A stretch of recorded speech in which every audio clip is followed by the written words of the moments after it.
मैं doctor Rashmi Agarwal, associate professor history, SMB government PG college Nathdwara. हम first year history का second paper history of India कालखंड 1000 से 1707 है, उसका अध्ययन कर रहे हैं। हमारे अध्ययन का विषय निरंतर जारी है, शेरशाह का प्रशासन। उसी के अंतर्गत अब हम सैनिक और पुलिस जो प्रबंधन था और सार्वजनिक कार्य थे, आज उसका अध्ययन करेंगे।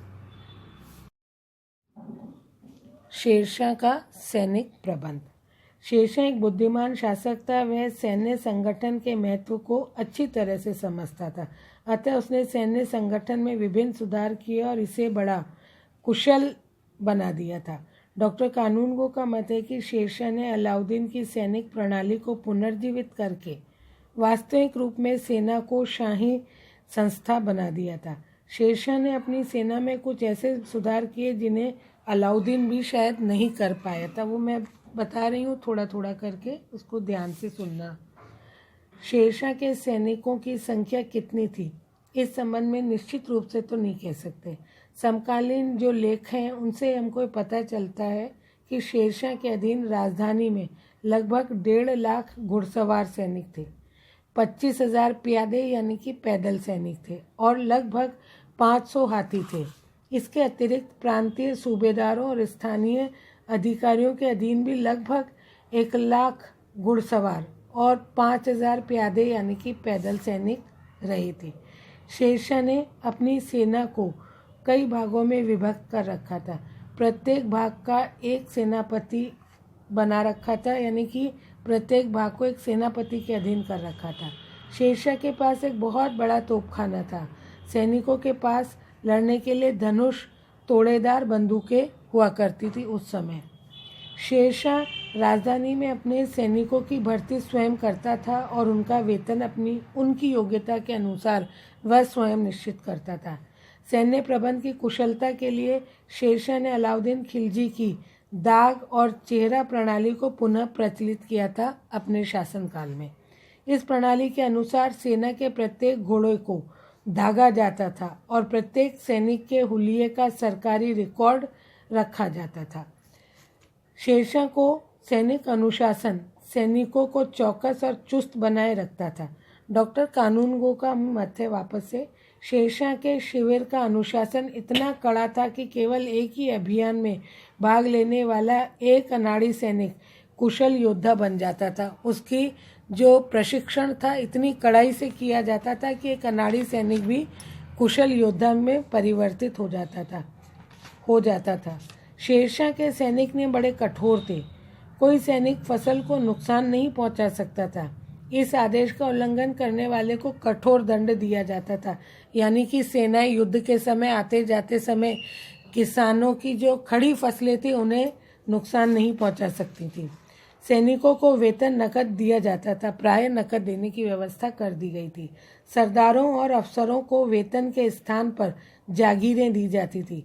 शेरशाह सैनिकों को स्वयं उन्नत पद प्रदान करता था। पदोन्नति का आधार सैनिकों की योग्यता था और राज्य के प्रति उनकी की गई सेवाएं थीं। वह अफसर की सिफारिश को भी उचित महत्व देता था यदि किसी सैनिक को पदोन्नति देने की आवश्यकता होती थी। तो इस तरह से जो शेरशाह का था ये सैनिक प्रबंध था। इसके बाद हम शेरशाह का पुलिस प्रशासन प्रबंध देखेंगे। शेरशाह का पुलिस प्रबंध। शेरशाह ने बहुत ही कुशल तथा सफल पुलिस प्रबंध किया था। इसकी सहायता से उसने राज्य में शानदार शासन व्यवस्था स्थापित कर ली थी, जिसकी प्रशंसा शेरशाह की मृत्यु के बाद भी सदियों तक होती रही थी। उसने पुलिस प्रबंध की मुख्य जो विशेषताएं रही थी उसके समय, वो मैं आपको एक एक करके बता देती हूँ। Doctor A.L. श्रीवास्तव का मत है कि शेरशाह के काल में पुलिस विभाग पृथक तो नहीं था, वरन सेना को ही दोहरे कर्तव्यों का पालन करना पड़ता था। परगाने में शिकदर और केंद्र में मुख्य शिकादर पुलिस संबंधी कार्य किया करते थे। उन्हें अपराधियों को दंड देने का भी अधिकार था। जरूरी नहीं था कि शेरशाह तक ही अपराधी पहुंचे। शिकदर और जो शिकदर थे यही अपराधियों को दंड दिया करते थे। शेरशाह ने गांव में पुलिस संबंधी कार्य वहाँ के मुखियाओं को सौंप रखा था। गांव के मुखियाओं को निश्चित अवधि के भीतर चोरी या हत्या के अपराधियों का पता लगाना अनिवार्य था, अन्यथा उसे स्वयं दंड भुगतना पड़ता था। इसलिए जो मुखिया था वो पूरी मुस्तैदी से अपराधी को खोज करके दंड दे देता था जब तक कि सुल्तान के पास बात पहुँचे। शेरशाह अपराधियों को उनके अपराध की तुलना में अधिक दंड देता था। उदाहरण स्वरूप जैसे कि हत्या के अपराधी को ढूंढने में असफल रहने पर गांव के मुखिया को मृत्युदंड भुगतना पड़ता था। इस कठोर दंड व्यवस्था के कारण ये प्रणाली कुशलता से काम कर रही थी।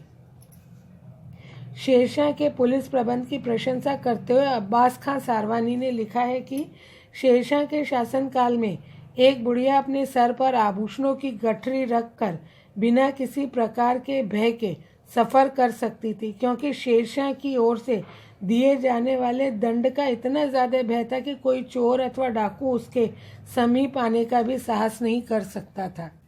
डॉक्टर कानूनगो के शब्दों में शेरशाह की पुलिस प्रणाली उस समय की परिस्थितियों के अनुकूल थी, इसीलिए शेरशाह का शासन प्रबंध इतना चुस्त और दुरुस्त था। अब हम देखेंगे शेरशाह के सार्वजनिक कार्य।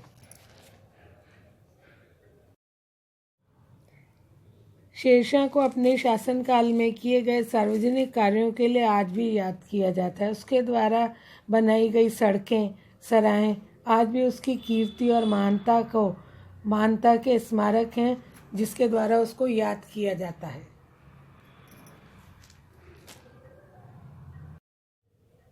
सार्वजनिक कार्यों के अंतर्गत सड़कों का निर्माण। शेरशाह ने अपने राज्य में सड़कों का जाल बिछा दिया था और देश के सभी महत्वपूर्ण स्थानों को आपस में जोड़ दिया था। सड़कों के दोनों ओर उसने छायादार वृक्ष भी लगवाए थे ताकि थके मांदे यात्री विश्राम कर सके। उसके द्वारा बनवाई गई प्रसिद्ध सड़कें इस प्रकार थीं, जो कुछ मेरे को जानकारी है वो मैं आपको बता रही हूँ। बंगाल के सोनार गांव से लेकर रोहतास नगर तक 1500 कोस लंबी सड़क, जिसे सड़के आजम कहा जाता था। इसके अतिरिक्त मुल्तान से लाहौर तक, बियाना से जोधपुर तक, बियाना से अजमेर तक, बनारस से मुंडेर तक एवं आगरा को सड़कों द्वारा जोधपुर, अजमेर, चित्तौड़, खानदेश तक मिला दिया गया था। शेरशाह के सड़क निर्माण के कारण यातायात साधन सुगम हो गए थे। शाही सैनिकों को एक स्थान से दूसरे स्थान तक लाना ले जाना सुगम हो गया था। इनसे शांति एवं व्यवस्था स्थापित हो गई थी। व्यापार की भी बहुत ज़्यादा इससे उन्नति हुई थी और आय में वृद्धि हो गई थी। डॉक्टर पी सरन के अनुसार सड़कों का सबसे महत्वपूर्ण लाभ यह हुआ कि लोगों में एकता की भावना प्रबल हुई, जिससे राष्ट्र निर्माण के कार्यों को प्रोत्साहन मिला था। इसी तरह से उसने सरायों का निर्माण किया था। शेरशाह ने सभी सड़कों पर 2-2 कोस के अंतर पर सरायों का निर्माण कराया था। इतिहासकार उनकी संख्या लगभग 1700 से 2500 तक मानते हैं। सरायों में बहुत अच्छी व्यवस्था की गई थी। प्रत्येक सराय में हिंदू तथा मुसलमान यात्रियों के लिए भोजन और विश्राम का उचित प्रबंध किया गया था। दोनों जातियों के यात्रियों के लिए पीने के पानी की अलग अलग घड़े रखे गए थे। अब्बास खां सारवानी का मत है कि अफगान शासक यात्रियों के आराम के लिए इतना चिंतित था कि उसने प्रत्येक सराय में ठंडे और गर्म पानी, बिस्तरे और यहाँ तक कि पशुओं के चारे का भी प्रबंध कर रखा था। इसके अतिरिक्त डाक प्रबंध भी किया था। शेरशाह ने सार्वजनिक कार्य के अंतर्गत शेरशाह ने डाक का सबसे अच्छा और बड़ा प्रबंधन किया था। सराय डाक चौकी के अड्डों का काम किया करती थी। प्रत्येक सराय में 2 घोड़े और कुछ हरकारे रखे गए थे, जिनका कार्य शाही डाक को एक सराय से दूसरी सराय तक पहुंचाना हुआ करता था। निजामुद्दीन के अनुसार शेरशाह के समय डाक व्यवस्था इतनी कुशल थी कि उसे बंगाल के सुदूर प्रदेशों में होने वाली घटनाओं की सूचना प्रतिदिन मिल जाया करती थी। सराय भी राज्य के लिए बहुत उपयोगी सिद्ध हुई थी। इसी तरह से शेरशाह ने मुद्रा की व्यवस्था भी की थी और मुद्रा में सुधार भी किए थे, जो अब मैं आपको आगे बता रही हूँ। और अब शेरशाह की जो मुद्रा व्यवस्था में सुधार थे वह हम देखेंगे, क्योंकि शेरशाह ने हर क्षेत्र में सुधार कार्य किए थे। शेरशाह के गद्दी पर बैठने के समय मुद्रा प्रणाली की दशा बहुत ज़्यादा शोचनीय थी। भिन्न भिन्न धातुओं के सिक्के चल रहे थे और उनका कोई निश्चित अनुपात भी नहीं था। खोटे सिक्के भी अधिक संख्या में प्रचलित थे। अतः शेरशाह ने मुद्रा प्रणाली में कुछ सुधार किए थे, जो मैं थोड़े से जो जानकारी है मेरे को वो मैं बता देती हूँ। मिश्रित धातुओं से बने सिक्के को समाप्त कर दिया गया था। उनके स्थान पर एक ही धातु के बने हुए सिक्के जारी किए गए थे। इसके अलावा शेरशाह ने निश्चित तौल और शुद्ध धातु के सिक्के चलाए थे। चांदी का टका जो कि 11.5 माशे का था और तांबे का टका जो 21 माशे का था। संभवतः शेरशाह का चांदी का टका बाद में आगे चलकर रुपया ही कहलाने लगा था। शेरशाह ने लेने देने की सुविधा के लिए चांदी और तांबे के टके के आधे, चौथाई, 8वें और 16वें भाग के सिक्के भी जारी किए थे। शेरशाह ने अपने राज्य में 23 टकसालें स्थापित की थी ताकि लोग अपनी आवश्यकता अनुसार सिक्के ढलवा सकें। शेरशाह के सिक्के आकार में गोल अथवा वर्गाकार होते थे तथा केवल 3 धातु सोने, चांदी और तांबे के ही बने होते थे। शेरशाह की मुद्रा संबंधी सुधार उसका एक प्रशंसनीय कार्य था। छोटे बड़े सिक्के जारी होने से जनता को लेन देन में बहुत सुविधा हो गई थी और जो खोटे सिक्के थे वह समाप्त कर दिए गए थे। राज्य की वित्तीय अवस्था में थोड़ा बहुत सुधार जरूर हुआ था। एडवर्ड थॉमस के शब्दों में शेरशाह का मुद्रा प्रणाली सुधार का कार्य इतना महान था कि उसके द्वारा प्रचलित मुद्रा प्रणाली मुगल मुद्रा प्रणाली का आधार बनी थी और बाद में ईस्ट इंडियन कंपनी ने भी 1835 ईस्वी तक इसे अपनाया था। एडवर्ड थॉमस के अनुसार भारतीय मुद्राओं के इतिहास में शेरशाह का शासनकाल विशेष स्थान अपना रखता है। इस तरह से जो मुद्रा संबंधी सुधार थे वो शेरशाह ने किए थे। भवन निर्माण का उसको शौक था तो कुछ जो स्थापत्य था वो उस समय हुआ था।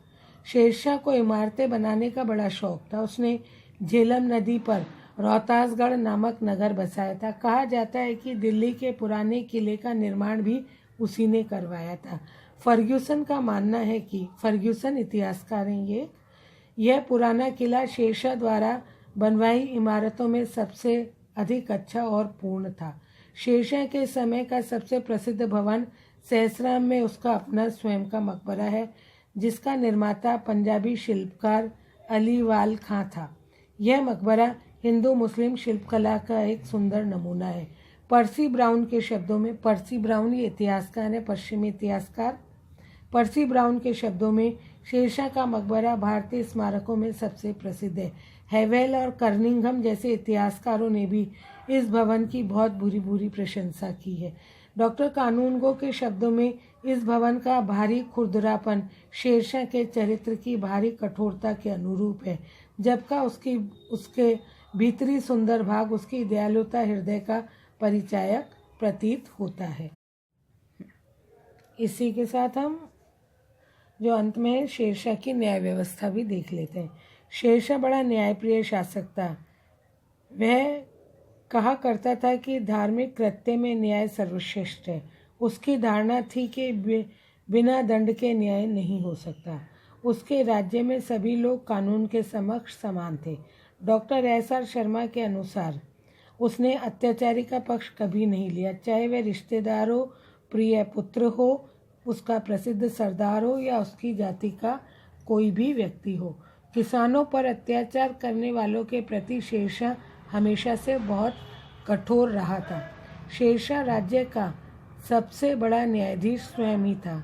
वह हर बुधवार को मुकदमों को सुनता था। शेरशाह से दूसरे स्थान पर मुख्य काजी होता था, मतलब शेरशाह के बाद वह अपील संबंधी मुकदमों को ही सुनता था।